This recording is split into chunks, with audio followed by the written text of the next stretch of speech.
श्री सद्गुरु करुणा सिंधु अपार, आपामर पर प्रभु करो अहो अहो उपकार। आया कहाँ से कहाँ है जाना, ढूंढ ले ठिकाना चेतन, ढूंढ ले ठिकाना, ढूंढ ले ठिकाना चेतन, ढूंढ ले ठिकाना। सब कुछ तो जाना निज को न जाना, सब कुछ तो जाना निज को न जाना। कैसा ज्ञान धारी तूने आपना पहचाना, कैसा ज्ञान धारी तूने आपना पहचाना। आया कहाँ से कहाँ है जाना, आया कहाँ से कहाँ है जाना। ढूंढ ले ठिकाना चेतन, ढूंढ ले ठिकाना, ढूंढ ले ठिकाना चेतन, ढूंढ ले ठिकाना। एक दिन तेरा गोरा तन ये माटी में मिल जाएगा, एक दिन तेरा गोरा तन माटी में मिल जाएगा। कुटुंब कबीला खड़ा रहेगा, कोई बचा न पाएगा। कुटुंब कबीला खड़ा रहेगा, कोई बचा न पाएगा। नहीं चलेगा कोई बहाना, नहीं चलेगा कोई बहाना। ढूंढ ले ठिकाना चेतन, ढूंढ ले ठिकाना, ढूंढ ले ठिकाना चेतन, ढूंढ ले ठिकाना। बाहर सुख को खोज रहा है, क्यों बनता दीवाना रे। बाहर सुख को खोज रहा, क्यों बनता दीवाना रे। आत्म ही सुख धाम है चेतन, निज को भूल न जाना रे। आत्म ही सुख धाम है चेतन, निज को भूल न जाना रे। सच्चे सुखों का यही खजाना, सच्चे सुखों का यही खजाना। ढूंढ ले ठिकाना चेतन, ढूंढ ले ठिकाना, ढूंढ ले ठिकाना चेतन, ढूंढ ले ठिकाना। आया कहाँ से कहाँ है जाना, आया कहाँ से कहाँ है जाना। ढूंढ ले ठिकाना चेतन, ढूंढ ले ठिकाना, ढूंढ ले ठिकाना चेतन, ढूंढ ले ठिकाना।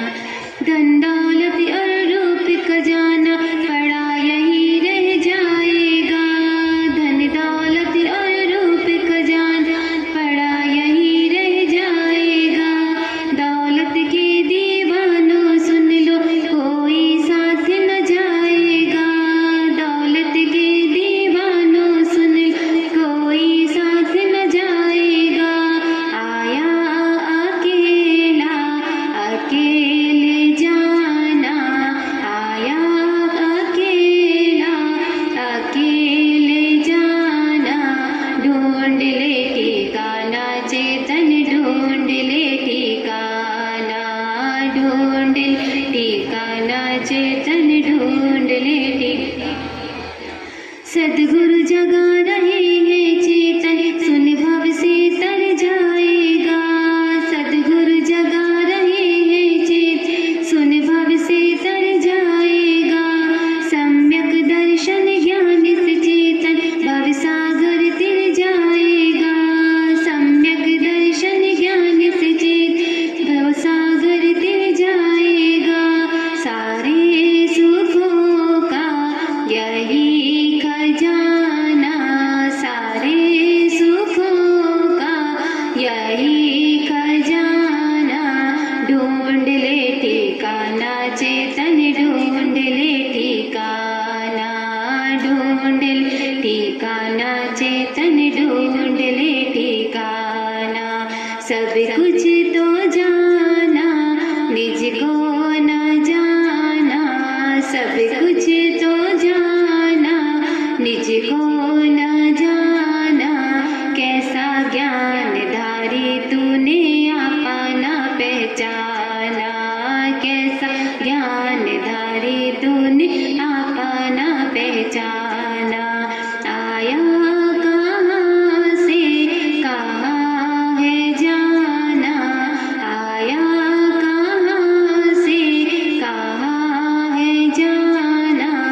ढूंढ ले ठिकाना चेतन ढूंढ ले ठिकाना ढूंढ ले ठिकाना चेतन ढूंढ ले ठिकाना।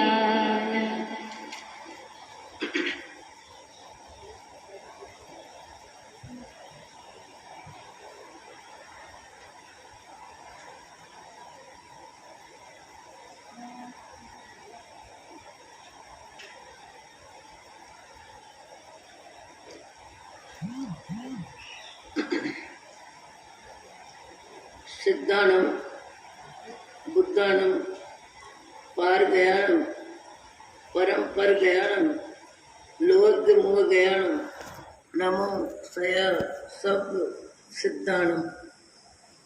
इक्को भी नमस्कारो जिनवर वत्स हस्तवत मानस संसार सागराओ तारे नरम्ब नारिम्ब। अहो अहो श्री सद्गुरु करुणा सिंधु अपार आपा मर पर प्रभु करो अहो अहो उपकार। अनंत शुद्ध आत्माओं को नमस्कार।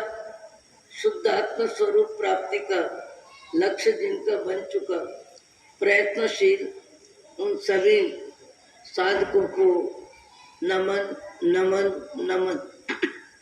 राजस्थान की धरती कोटा शहर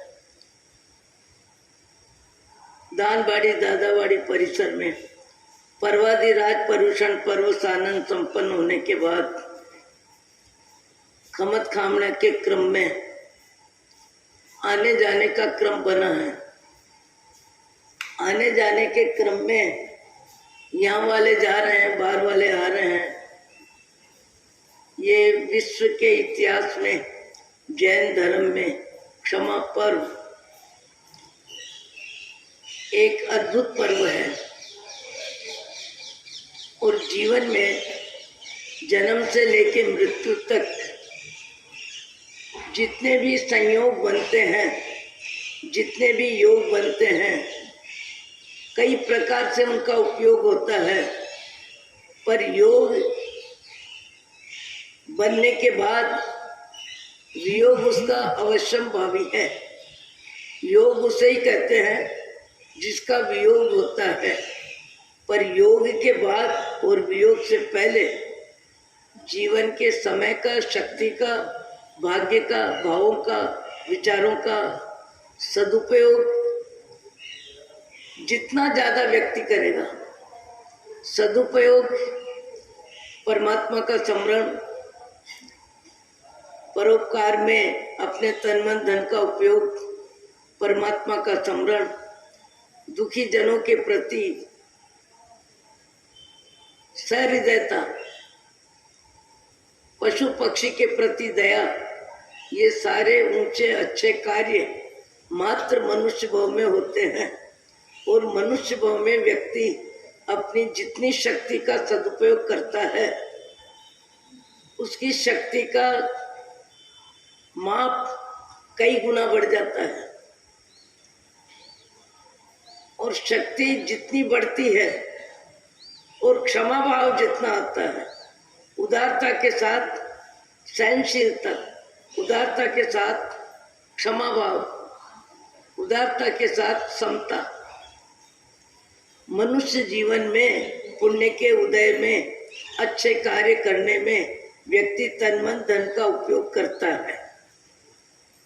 अच्छे व्यक्ति तन मन धन का उपयोग करते हैं, सब प्रकार से करते हैं, षट कर्तव्य करते हैं, परमात्मा भक्ति, फिर ज्ञान की सेवा, साधु व्यवच, साधर्मी भक्ति, फिर दीन दुखियों की सेवा, फिर पशु दया। व्यक्ति एक है, दायित्व अनेक है। और व्यक्ति जीवन में जिसका भाव जगत जितना निर्मल होता है, जितना उदार होता है, उतना ही व्यापक होता है। और जितना व्यापक होता है व्यक्ति अपनी शक्ति का उपयोग उतना ही ज्यादा सबके लिए करता है। आपने सुना है, जाना है, देखा है, अनुभव किया है। सर्दी के दिनों में ठसा हुआ घी 1 किलो है, पर 1 किलो घी यदि किसी के हाथ से गिर गया तो जगह कितनी रोकेगा? 1 किलो घी सर्दी के दिनों में जमीन में गिरेगा तो वो जगह कितनी रोकेगा? बहुत कम। और वही घी यदि बैसाख जेठ की गर्मी में तरल है, पतला है, और 1 किलो घी यदि गिर गया तो वो जमीन कितनी रोकेगा? वो फैल जाएगा, पतला होने से फैल जाएगा। ऐसे ही हमारे कर्मों में मोह जितना मंद होगा, आसक्ति जितनी कम होगी, अहंकार जितना कम होगा, व्यक्ति अपनी शक्ति का उपयोग उतना ही ज्यादा व्यापक करता है। इधर आ जाओ भैया। व्यापक करते हुए भी सबसे ऊंची क्वालिटी के लोग नेकी कर कुएं में डाल, नेकी कर कुएं में डाल। आज भी संसार में ऐसे व्यक्ति कभी कभी कहीं कहीं दिखाई देते हैं, अच्छे कार्य करते हैं, पर अच्छे कार्यों का उल्लेख करने में जिनका मन, जिनका वचन, जिनकी काया अहंकार का प्रयोग नहीं करते, अहंकार का वचनों में, शब्दों में उल्लेख नहीं करते। संसार में आपको, हमको, सबको आने का मौका मिला है, और आने का मौका के साथ सबको पता है जाना निश्चित है। कहाँ से आए इसकी भी जानकारी नहीं है, और कहाँ जाएंगे इसकी भी जानकारी नहीं है। किसी को भी जानकारी नहीं होती। कुदरत की ताकत किसी के समझ में नहीं आ सकती। मनुष्य कितना भी बुद्धिमान है, पर प्रकृति के सामने, प्रकृति की कला के सामने मनुष्य की कला कुछ भी नहीं है। कुदरत ऐसी व्यवस्था देता है, कौन कहाँ से आ रहा है, कौन कहाँ जा रहा है, सबको अपने कर्मों के अनुसार व्यवस्था मिलती है।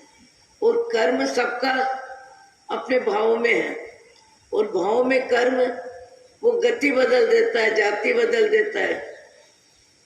पशु के जीवन में भी आदमी जीव जा सकता है, पक्षी के जीवन में भी जा सकता है, देवगति में भी जा सकता है, और मर के फिर मनुष्य भी बन सकता है।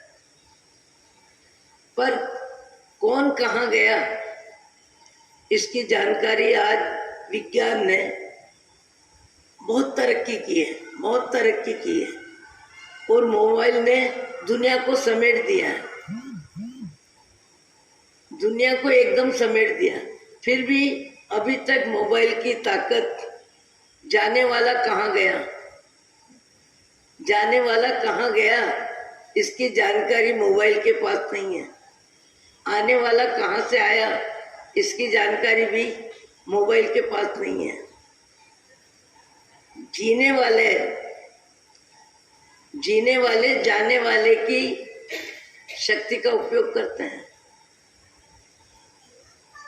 जीने वाले जाने वाले की शक्ति का उपयोग करते हैं, पर जीने वाले जाने वाले के कोई भी तरह से कुछ भी काम नहीं आते हैं।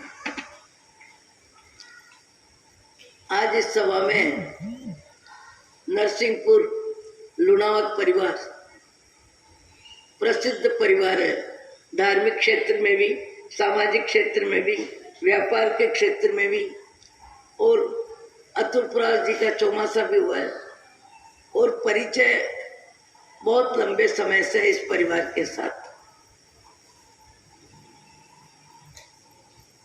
वो आज परिवार के सदस्यों के साथ आए हैं, संग लेके आए हैं, और इस परिवार का नाम है कोमल चंद जी, रामचंद्र जी, लुणावत परिवार। पर यदि किसी से पूछा जाए कि कोमल चंद जी की आत्मा कहाँ है, परिवार के सदस्य जितने भी हैं यहाँ, रामचंद्र जी की आत्मा कहाँ है? किसी के पास कोई जवाब है? उनका मकान कहाँ है? उनका व्यापार कहाँ है? उनकी जमीन कहाँ है? उनके बेटे पोते कहाँ है? सबका परिचय है। कोई कहेगा मैं उनका पोता हूँ, कोई कहेगा मैं बेटा हूँ। किसी के पास मकान है, किसी के पास जमीन है, किसी के पास सोना चांदी है, किसी के पास व्यवसाय है। उनका सामान, उनकी संपत्ति, उनका रहन सहन, खान पान, सब जीने वालों को जानकारी है, पर जाने वाला कहाँ गया इसकी जानकारी किसी को नहीं है। और जाने वाला स्वयं अपनी पुण्य पाप की पूंजी लेके ही जाता है। अपने शुभ अशुभ कर्मों का संग्रह जो आत्मा में होता है, वो संग्रह ही उसकी अगली व्यवस्था करता है। अगली व्यवस्था कौन करता है? हमारा भाव जगत। अगली व्यवस्था कौन करता है? हमारा भाव जगत। और हमारा भाव जगत बाह्य निमित्तों में बदलता रहता है। हमारा भाव जगत बाह्य निमित्तों में बदलता रहता है। स्वार्थ और मोह की जिंदगी में भी परिवर्तन होता है, मित्रता में भी परिवर्तन होता है, व्यापार में भी परिवर्तन होता है, पुण्य और पाप में भी पुण्य परिवर्तन होता है, भाग्य भी बदलता है, भाव भी बदलता है। कई प्रकार से व्यक्ति अपने जीवन में सुख दुख का अनुभव करता है, हर्ष शोक का अनुभव करता है, संयोग वियोग का अनुभव करता है। कौन मेरा कौन पराया सब जानते हैं। सब कुछ जानने के बाद भी जिसकी वजह से हमारी जिंदगी है, उस आत्मा को जानना सबसे जरूरी है। जबकि उस आत्मा के बारे में सोचना व्यक्ति के स्वभाव में लगभग नहीं मत होता है। मैं कौन हूँ, मैं कहाँ से आया, मुझे कहाँ जाना है, ये विचार भी लगभग दिन में 2 बार भी किसी किसी को आते होंगे।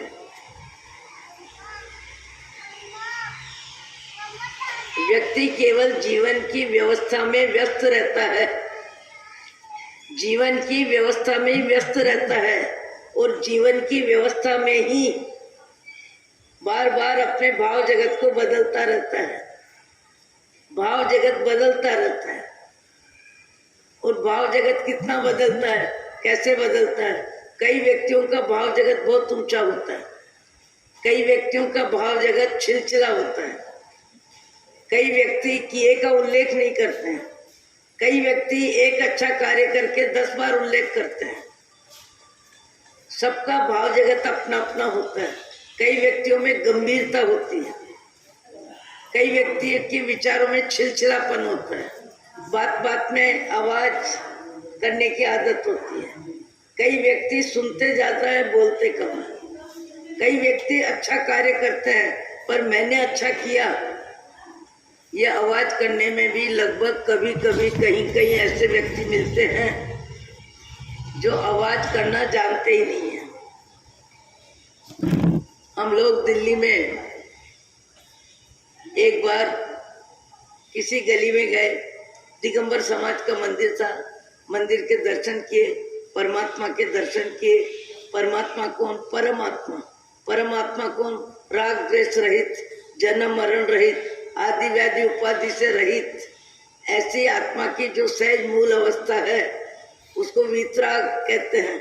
और वीतराग, राग रहित जीवन जिनका होता है वे वीतराग होते हैं। दर्शन करने गए, वंदन किया, निकलने लगे और निकलने लगे। उस समय वहाँ का पुजारी कहता है, माता जी इस मंदिर की एक पहचान है, माता जी इस मंदिर की एक पहचान है। मैंने कहा क्या पहचान है? बोले ये मंदिर जिस सेठ ने बनाया, जितनी क्वालिटी, जितना लंबा चौड़ा, जितनी ऊंचाई, जितना अच्छा मंदिर बनाया, और मंदिर बनाने के बाद केवल 5% काम बाकी रहा, और 5% काम बाकी रहा। वैसे ही उस व्यक्ति ने काम बंद कर दिया और काम बंद करने के बाद समाज के व्यक्तियों ने सोचा कि इतना अच्छा मंदिर बना, इतना बढ़िया मंदिर बना, समय बदलता है, परिस्थिति बदलती है, क्या पता बनाने वाले सेठ को कोई तकलीफ आ गई होगी, इसलिए मंदिर का काम बंद है। 4-5 व्यक्ति मिलके मंदिर बनाने वाले सेठ जी के पास जाते हैं और कहते हैं आपने तो बहुत ऊंचा कार्य किया, अच्छा कार्य किया और इतना बड़ा मंदिर बन गया, इतना बढ़िया मंदिर बन गया और थोड़ा सा काम बाकी है, यदि आपकी इजाजत हो तो हम लोग भी कुछ लाभ लें। आपकी इजाजत हो तो हम लोग भी कुछ लाभ लें। उनको ऐसा लग रहा था किसी वजह से काम रुका है। सेठ ने कहा आप लोग लाभ लो, इसीलिए ये काम बंद हुआ है और इसको पूरा करने में सबका सहयोग चाहिए, सबका सहयोग चाहिए। बोले ठीक है। सबने मिलके 95% काम हो चुका था, केवल 5% काम बाकी था। इतने कम काम में 10 व्यक्ति लग गए और लग के उस काम को पूरा किया और पूरा करने में न समय लगा ज्यादा, न शक्ति लगी। भावों की भक्ति के अनुसार कार्य हो गया और कार्य बहुत जल्दी पूरा हो गया। उसके बाद प्रतिष्ठा महोत्सव का समय आया और प्रतिष्ठा महोत्सव में सब अच्छे कार्य जो भी करता है उसकी अच्छाई बोलने के लिए सबकी जिह्वा उदार रहती है। चाहे किसी भी क्षेत्र में कोई अच्छा कार्य करता है तो कई व्यक्ति उसकी अच्छाई बोलने के लिए सदा तैयार रहते हैं। कई व्यक्ति है जो कर नहीं सकते हैं पर करने वालों की अनुमोदना करते हैं। सेठ को कहा प्रतिष्ठा का समय आ गया है और प्रतिष्ठा कराने के लिए आपको भीतर जाना है, परमात्मा को प्रतिष्ठित करना है। उस समय सेठ कहता है कि ये मंदिर जिसमें पंचों का पैसा लगा है, पंचों का पैसा लगा है, समाज के 5 व्यक्ति यानी पंचों का पैसा लगा है, तो इस मंदिर की प्रतिष्ठा का अधिकारी मैं नहीं हूं। इस मंदिर की प्रतिष्ठा के अधिकारी समाज के 5 व्यक्ति हैं, वो सब मिलके प्रतिष्ठा कराएंगे, मेरे को कराने का अधिकार नहीं है। ऐसे भी संसार में आदमी हैं, नेकी कर कुएं में डालते। आज भी कभी कभी कहीं कहीं ऐसे व्यक्ति मिलते हैं जो ज्यादा में ज्यादा अच्छा कार्य करते हैं, समय अच्छा होता है उसका उपयोग करते हैं, सदुपयोग करते हैं, भक्ति में भी करते हैं, त्याग में भी करते हैं, तप में भी करते हैं, दान में भी करते हैं, क्षमा भाव में भी करते हैं। दूसरों की गलतियों को नजरअंदाज करने वाले लोग भी आज संसार में हैं। दूसरों की गलतियों को दिल में नहीं रखने वाले लोग भी हैं। आज आप हम संवत्सरी के प्रतिकोण के बाद प्रवचन में क्या कहा कि क्रोध किसे कहते हैं।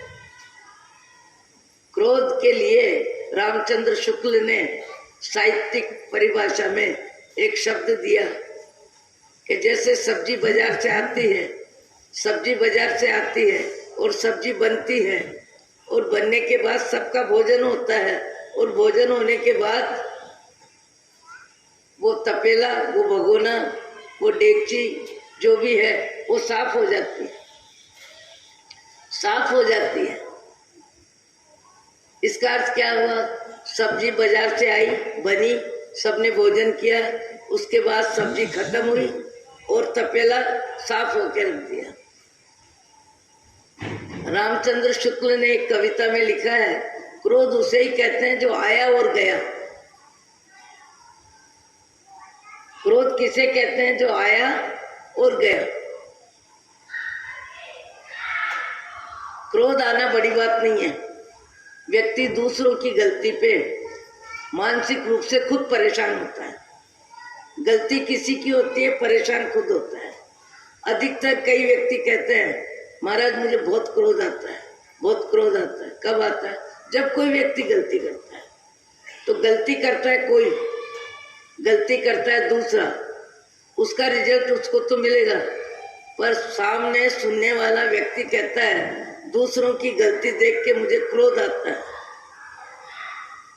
जबकि महामानव अपनी गलती को ठीक करते हैं, अपनी गलती के प्रति ग्लानि आती है और अपनी गलती को निंदामी, गरेमी, अपमानमोसरामी करते हैं, और दूसरों की गलती के प्रति उनका भाव जगत बहुत सामान्य होता है।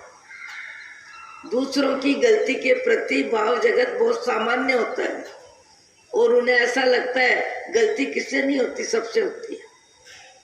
गलती किससे नहीं होती, सबसे होती है।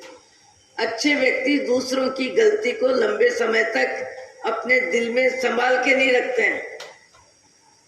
कटु वचन, कठोर व्यवहार, विपरीत शब्द, विपरीत व्यवहार जब जिसके द्वारा हो जाता है, अधिकतर समाज या परिवार, और परिवार में निकट के संबंधों में ही कटुता जल्दी आती है और निकट के संबंधों में ही व्यक्ति कटुता का एहसास करता है और निकट के संबंधों में ही उसे गहरा फील होता है। रास्ते चलता व्यक्ति यदि गाली भी दे देगा तो आप कहोगे क्या है, बाजार में जाने वाला व्यक्ति है, बोल गया।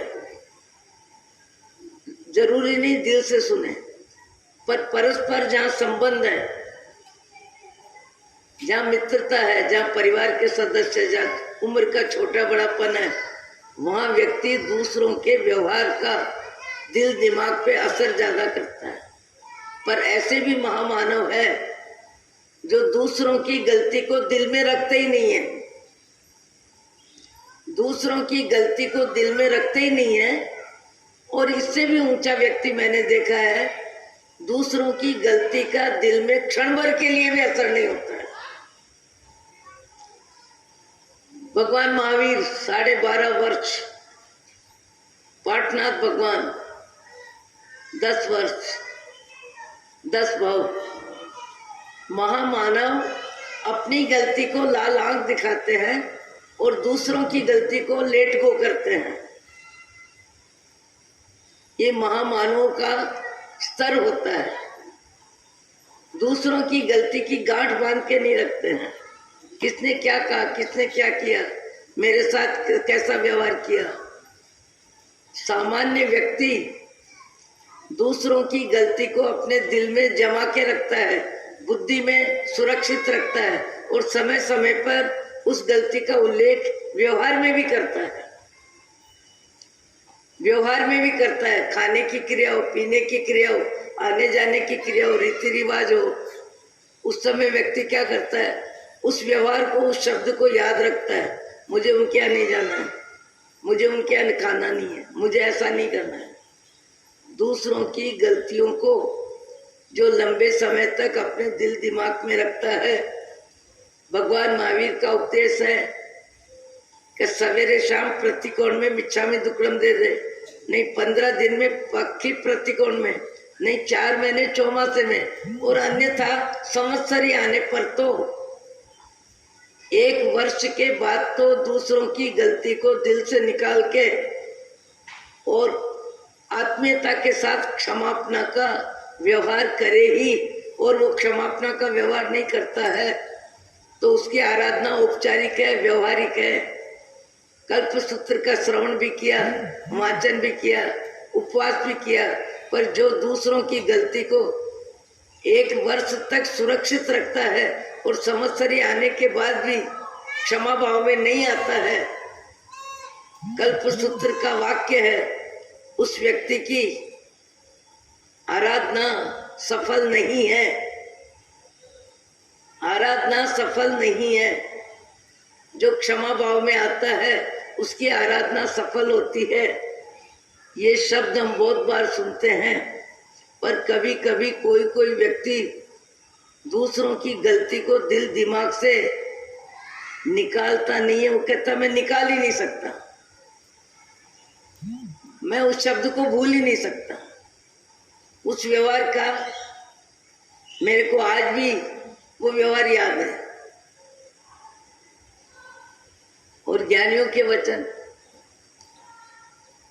व्याख्यान में कितने उदाहरण सुनते हैं, कितने अच्छे वाक्य सुनते हैं, कितने महापुरुषों के जीवन सुनते हैं। और कभी कभी कहीं कहीं हम बोलते हैं कि आपने 2-3 दिन व्याख्यान सुना है, कुछ व्याख्यान का सार समझा दो। अरे महाराज साहब व्याख्यान याद नहीं है। दूसरों का एक कड़वा वचन 12 महीने तक याद रह सकता है, और व्याख्यान में सुने हुए वाक्य 2 दिन क्या, यहाँ से निकलने के बाद भी याद विरले व्यक्तियों को ही रहता है। ये मनुष्य की कमजोरी है। ये मनुष्य की क्या कहना चाहिए, मनुष्य की प्रवृत्ति में ऊंचे अच्छे विचारों का सम्मान नहीं है।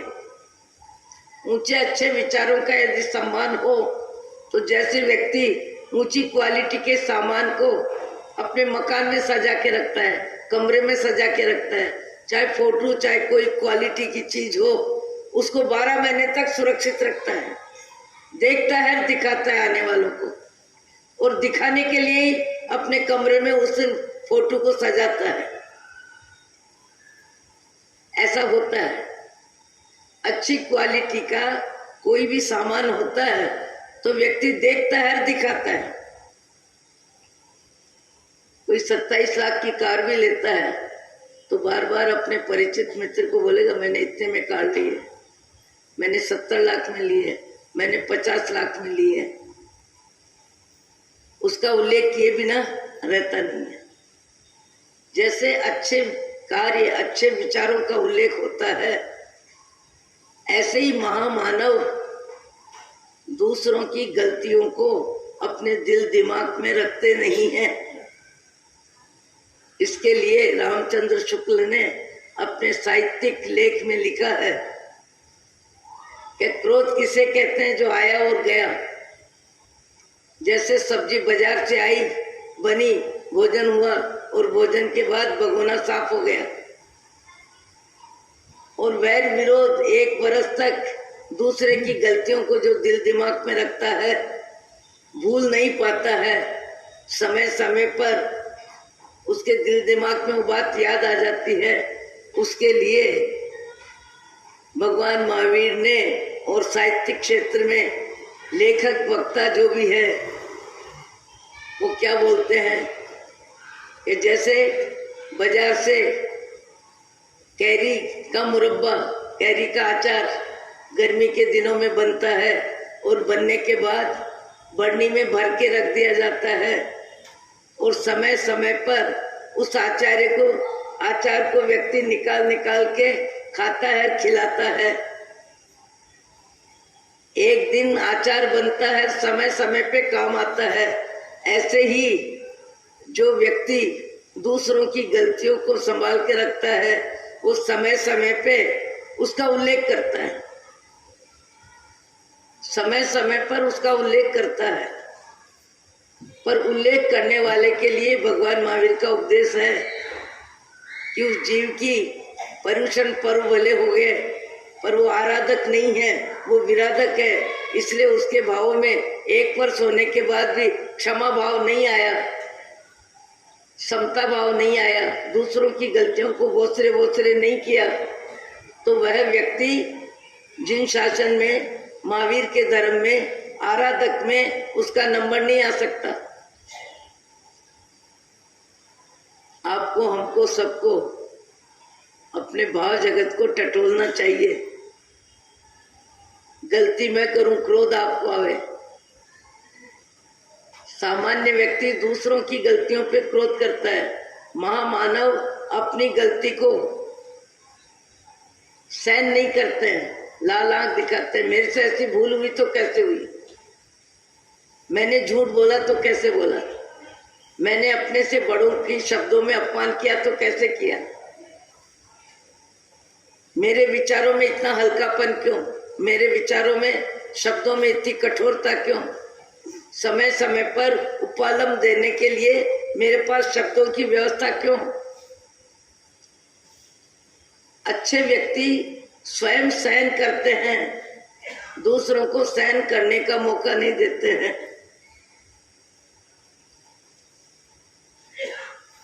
हमको आकृति आकृति तो मनुष्य की मिल गई, यह आकृति मिली उसमें पूर्व का पुरुषार्थ है, वर्तमान का पुरुषार्थ नहीं, अतीत का है। अच्छे कर्म किए होंगे, बहुत ऊंचा विचार रखा होगा, अच्छा जीवन जिया होगा, तो इस पंचम काल में, आधुनिक काल में हमको मनुष्य का भव मिला। भव ही नहीं मिला, साधन मिले, सुविधा मिली, व्यवस्था मिली। आज लाखों मनुष्य भी ऐसे हैं जो रोटी के लिए भी रिबाते हैं, जो सड़क के किनारे रहते हैं। मैंने एक रोज कहा था कि मैंने अपने जीवन में ऐसे व्यक्ति को देखा, बैतूल और भोपाल के बीच में, जो किसी पार्टी में पतले पड़ी होगी। आजकल की व्यवस्था तो बदल गई, अभी की बात तो छोड़ो, आज पत्तल में खाता कौन है, खिलाता कौन है। अभी तो 1000-2000 की प्लेट होती है, भले खाने वाले 300 का ही सामान खाए, पर प्रदर्शन, दिखावा, बड़े आदमी की पहचान। वो पत्तल में पड़े हुए चावल के दाने मैंने आंखों से देखा। पदयात्री का अनुभव बहुत व्यापक होता है, पदयात्री को बहुत दृश्य देखने को मिलते हैं, पदयात्री को सब क्वालिटी के व्यक्ति भी देखने को मिलते हैं। यानी देशाटन बौद्धिक विकास का भी निमित्त होता है। मैंने अपनी आंखों से देखा, एक भिखारी 2 दिन पहले किसी पार्टी में पतले पड़ी होगी और पड़ी हुई पत्तल में चावल का दाना है, और वो भिखारी भूख इतनी है कि वो चावल के दाने पत्तल में पड़े हुए किसी के ऐठे 2 दिन पहले के, वो चुप चुप के खा रहा है। मनुष्य आकृति के बाद भी कई व्यक्तियों को बड़ा हल्के स्तर का जीवन जीना पड़ता है, और कई व्यक्ति जीवन में इतने ऊंचे होते हैं कि स्वयं की ऊंचाई दूसरों की ऊंचाई बढ़ाने में निमित्त बनता है, दूसरों की अच्छाई में निमित्त बनता है, और दूसरों की गलतियों की लिस्ट तो क्या बनाए, हृदय में क्षण भर भी नहीं रखते। भगवान महावीर जैसे महावीर 12.5 वर्ष तक कितने कर्मों को क्षय किया। अभी कल्पसूत्र जी में पूरा जीवन 27 बहुत सुना। कभी कभी व्यक्ति को सत्ता का मत, संपत्ति का मत, अपने 8 प्रकार के मत कहे जाते हैं। पंडिताई का मत, क्रिया का मत, तप का मत, त्याग का मत, विद्वत्ता का मत, पुण्यवानी के ऐश्वर्य का मत। मत किसको कहते हैं? अभिमान को। अभिमान को मत कहते हैं। भगवान महावीर का जीव त्रिपृष्ठ वासुदेव कितनी ऊंचाई पे, कितनी ऊंचाई पे। पुण्य का प्रकर्ष इतना ज्यादा कि अपने आप में हजारों लाखों मनुष्यों के बीच में अपना जीवन बहुत ऊंचा, बहुत ऊंचा। पर ऊंचा जीवन, ऊंचे जीवन के साथ मैं बड़ा आदमी हूँ, मैं अच्छा आदमी हूँ, मेरे पास ये शक्ति है, मेरे पास ये है, त्रिपृष्ठ वासुदेव बनने के बाद उनका अहंकार बढ़ गया। और अहंकार कितना बढ़ गया? 2500 बार सुना है। एक गायक मंडली आती है और गायक मंडली एक गाना गाती है, भजन या कीर्तन जो भी, उसका स्वर बड़ा मीठा है, बड़ा कोमल है, मन भावन है, और उस स्वर को त्रिपृष्ठ वासुदेव भगवान महावीर का जीव जब संसार में था, जब पुण्य कर्म के उदय की फिल्म बहुत उत्कृष्ट थी, उस समय की बात है।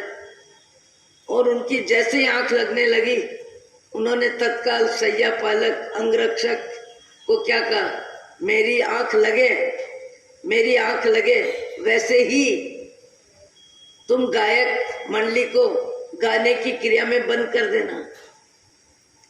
वो गायन इतना मीठा, इतना अच्छा लगा। और उस कर्मचारी ने क्या सोचा, अंगरक्षक ने, कि 2 मिनट मैं और सुन लेता हूँ, अभी तो आंख लगी है, आंख खुलने में कुछ तो टाइम लगेगा। और तत्काल आंख बंद हुई, वैसे आंख खुल गई, वैसे आंख खुल गई। मैंने कहा कि मेरी आंख लगते ही गायन बंद हो जाना चाहिए। मैंने कहा तूने नहीं सुना। व्यक्ति जब जितनी ऊंचाई पे होता है और ऊंचाई के साथ ऊंचाई को पचाने की क्षमता नहीं होती है, तो उस ऊंचाई का व्यवहार दूसरों के साथ व्यक्ति ज्यादा करता है। कभी कभी कहीं कहीं सामान्य सामान्य बातों में भी क्लेश बढ़ जाता है, क्लेश बढ़ जाता है। एक व्यक्ति है और अपनी पत्नी को 2-4 शब्द बोला और उसने भी सामने जवाब दे दिया, जवाब दिया, उसने भी कठोर शब्दों में जवाब दिया। तो पति बोलता है तुम मेरे सामने बोल रही हो, मेरे सामने बोल रही हो। बोले आपने बोला, मैंने बोल दिया। वो भी जैसे को तैसे का जवाब दिया और क्रोध बढ़ गया, और क्रोध बढ़ा, हाथ उठाने की स्थिति बन गई। पत्नी ने सोचा भाग छूटो, पत्नी भाग गई और पीछे से पति डोली से गिर गया और 1 मंजिल नीचे जाके गिरा। मैंने कहा तुमने नहीं सुना। ये मान कषाय है। क्रोध, मान, माया, लोभ हम बार बार सुनते हैं। देवों में सबसे ज्यादा लोभ, त्रियंच गति में माया, नरक में क्रोध और मनुष्य में सबसे ज्यादा मान कषाय। मान कषाय व्यक्ति से बहुत गलतियां करवाता है। मान कषाय अपनी गलती को सहन नहीं करता है, अपने अपमान को सहन नहीं करता है। 4 व्यक्तियों के बीच में कोई गलती बता दे तो कई व्यक्ति तो पार्टी या अपनी सेवा संस्था से लो मेरा त्याग पत्र ले लो, मुझे यहाँ काम नहीं करना है, मैं बदनामी सहन नहीं कर सकता। एक तो समाज का काम करो, उसके बाद बदनामी सहन करो। व्यक्ति का तत्काल भाव जगत बदल जाता है। वो त्रिपृष्ठ वासुदेव ने शैया पालक के साथ अति अति अति में कठोर व्यवहार किया, और कितना कठोर व्यवहार किया कि कान में गरम गरम शीशा डलवा दिया। मैं आए दिन 2 वाक्य बोलती हूँ, कोई सुनता है तो ज्यादा मत सुनाना, तुम्हारी चलती है तो ज्यादा मत चलाना। देर है अंधेर नहीं है। किए का भुगतान सबको करना पड़ता है, किए का भुगतान सबको करना पड़ता है। मनुष्य जीवन मिलने के बाद हमारा भाव जगत इतना सजग रहे, इतना विवेकमय रहे कि मुझे यहाँ से शरीर तो बदलना पड़ेगा। शरीर बदले बिना तो किसी का जीवन रहता ही नहीं। आप हम सब जानते हैं, चक्रवर्ती हो, राजा हो, तीर्थंकर हो, महाराजा हो, कोई भी हो, जन्म है सो जाएगा। राजा रंग फकीर, जन्म है सो जाएगा। कोई कितना भी महान हो, नेता विश्व विजेता, अंत काल में अंत तक उसको भी परास्त कर देता। उदय अस्त, उदय अस्त, उत्थान पतन, क्रम चलता नित्य नियति का। अतिक्रमण कर सका कौन इस निश्चित काल प्रगति का। जन्मा है सो जाएगा, सबको जाना है, पर कब जाना है कुदरत ने नहीं बताया। कहाँ से जाना है ये भी नहीं बताया। ये कहा तुम कितने भी बड़े आदमी बनो, कितना भी वैभव फैला दो, कितने भी अच्छे काम करो, जो भी करो, पर एक दिन तुम्हें यहाँ से जाना है और जाते समय कुछ ले जाना नहीं है। आए तब भी नहीं लाए और जाएगा तब भी नहीं ले जाएगा। ले जाने का हक नहीं दिया, न रहने का हक दिया। आज कितने व्यक्ति यहाँ बैठे हैं जिनके बाप दादा जमीन छोड़ के गए, सोना चांदी छोड़ के गए, पीतल तांबा छोड़ के गए, बाजार में व्यापार में पैसा छोड़ के गए। जाने वाला कुछ न कुछ छोड़ के ही जाता है, और जो छोड़ के जाता है पीछे वाले उसको ठीक से संभालते हैं और उसी को लेके याद करते हैं। कहाँ आज उनकी वजह से हमारी जिंदगी है, वो हमारे लिए छोड़ के गए हैं, वो हमारे लिए जोड़ के गए हैं, वो हमको व्यवसाय दे के गए हैं। केवल स्वार्थ बुद्धि से जाने वाले को जीने वाले अधिकतर याद करते हैं। अधिकतर याद जाने वाले को जीने वाले करते हैं, और वो भी उसी के आधार पे। पर जाने वाले के लिए जीने वाले क्या करते हैं? जाने वाले के लिए जीने वाले क्या करते हैं? केवल अपनी करनी हम सबके लिए वरदान बने, पर अपने आत्मा के लिए अभिशाप बनते हैं और पशु गति का आरक्षण करवाते हैं, तो मनुष्य भाव में आना धूलधानी राक्षसानी है। सबका भला करो, सबका उपकार करो, सबके साथ मीठा व्यवहार रखो, कड़वे शब्द भी मत बोलो, कड़वा व्यवहार भी मत करो, कड़वे भाव भी मत रखो, सबका भला, पर अपनी आत्मा की दुर्गति न हो, पशु गति में न जाना पड़े, इतना विवेक अपने जीवन में अपनी आत्मा के लिए भी होना चाहिए। क्योंकि जाने वाला अपने शुभ अशुभ कर्म लेके जाता है और उसके कर्म ही उसकी व्यवस्था करते हैं। पीछे वाले कुछ नहीं कर सकते, पीछे वाले कुछ भी नहीं कर सकते, दुनिया जानती है। पर फिर भी पता नहीं हम पीछे वालों के लिए जितनी समय शक्ति का उपयोग करते हैं, अपनी आत्मा के लिए नहीं करते। शारीरिक जिंदगी के लिए कितना समय देते हैं? 8 घंटा व्यापार में, 6 घंटा निद्रा में, 4 घंटा नहाना धोना खाना पीना, 8 और 6 और 4 और 3 घंटे परिचय प्रसिद्धि आसपास के मिलने वालों से मिलने में, 21 घंटे। 3 घंटे भी परमात्मा के स्मरण में, सामायिक स्वाध्याय में, त्याग और तप में, क्षमा भाव की आराधना में, मनुष्य भाव के 3 घंटे भी आत्मा में ऊंचाई बढ़े, इसके लिए व्यक्ति समय निकालता नहीं है। और जिसको लगन है वो निकालते हैं। मैंने एक रोज कहा था पहले भी कि 2 व्यक्ति है, किसी मित्र के यहाँ गए हैं और एक सामान्य रिवाज है, जाते के साथ चाय आती है, तो एक के लिए चाय आई, दूसरा फिर आ गया, उसके लिए भी चाय आई, तो दूसरे के लिए चाय आई। वैसे ही दूसरा व्यक्ति कहता है कि मेरे को एक प्लेट लाके दे दो, प्लेट दे दो, चाय गर्म है, ठंडी करके पीऊं। तो पहला मित्र क्या बोलता है? सुना है? पहला मित्र क्या बोला? अरे क्या जल्दी है, बैठने शांति से, 10-15 मिनट गपशप करते हुए चाय पियेंगे। वो आने वाला व्यक्ति बोलता है कि मैं एक चाय का कप पीने में 15 मिनट की हत्या करूं, ये मेरे लिए संभव नहीं है। मनुष्य भाव है, मनुष्य भाव। मेरे 15 परिवार के सदस्यों की जवाबदारी लेके चलता हूँ, उनकी कमाई की जवाबदारी मेरी, घर चलाने की जवाबदारी, बीमारी सिमारी सब। पर उसके बाद भी मुझे मालूम है कि इस संसार में मेरी आत्मा के सिवाय मेरा कोई नहीं। इस भाव से पहले कौन था मेरा? कोई नहीं। और आने वाले भाव में यहाँ वाले क्या काम आएंगे? मैं सब कुछ करते हुए स्नान की क्रिया में समय बचाता हूँ, निद्रा में समय बचाता हूँ, नाश्ते में समय बचाता हूँ, व्यापार में समय बचाता हूँ। 3 घंटे मैं अपनी आराधना के लिए कैसे भी निकालता हूँ। स्वाध्याय भी करता हूँ, सामायिक भी करता हूँ, भक्ति भी करता हूँ। तो क्या बोला? ये मनुष्य जीवन का समय है। एक कप चाय पीने में 15 मिनट की हत्या करूं, ये मेरे लिए संभव नहीं है। ओम शांति, ओम शांति, ओम शांति। भगवान आपको मुझको सबको सद्बुद्धि दे। अहो अहो।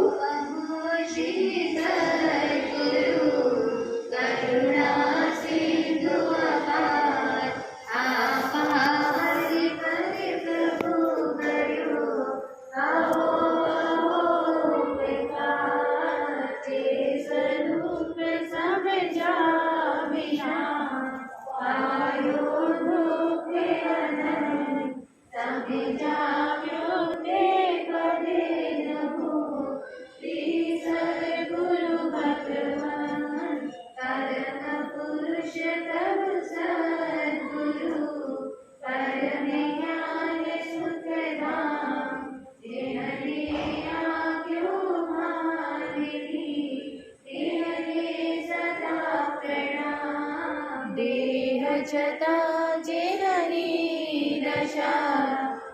करते